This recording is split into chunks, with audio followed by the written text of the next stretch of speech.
सीमा भागातील मराठी माध्यमातून शिकलेल्या विद्यार्थ्यांसाठी कोल्हापूरातील शिवाजी विद्यापीठाने लागू केलेली योजना नक्की आहे तरी काय, जाणून घेऊया व्हिडिओच्या माध्यमातून। योजना महाराष्ट्र शासनाने दावा केलेल्या 865 गावातील रहिवासी असलेल्यांनाच लागू असेल। या विद्यार्थ्यांचे शिक्षण 10वी पर्यंत मराठी माध्यमातून झालेले आहे अशांना या योजनेचा लाभ घेता येईल। विद्यापीठात शिकवल्या जाणाऱ्या अनुदानित आणि विनाअनुदानित अभ्यासक्रमांतील एकूण जागांपैकी 10% जागा या सीमा भागातील विद्यार्थ्यांसाठी राखीव ठेवण्यात आल्या आहेत। विद्यापीठातील जे अनुदानित अभ्यासक्रम आहेत अशा अभ्यासक्रमास प्रवेश घेणाऱ्या विद्यार्थ्यांना एकूण शुल्कापैकी शैक्षणिक शुल्क व वसतिगृह शुल्क माफ करण्यात येईल। उर्वरित शुल्क विद्यापीठ नियमानुसार लागू राहील।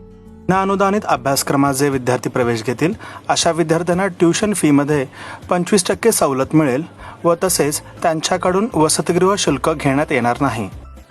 जे विद्यार्थी विद्यापीठातील सर्टिफिकेट, डिप्लोमा, PG डिप्लोमा या अभ्यासक्रमांना तसेच दूरशिक्षण केंद्राकडील अभ्यासक्रमांना प्रवेश घेतात त्यांना सदर योजना लागू नाही।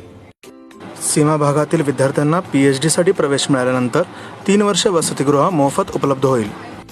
इंजिनिअरिंगसाठी महाराष्ट्राची CET देणे बंधनकारक आहे। ती दिल्यानंतर या सवलती लागू असतील। इतर सर्व माहिती विद्यापीठाच्या वेबसाईटवरती उपलब्ध आहेत।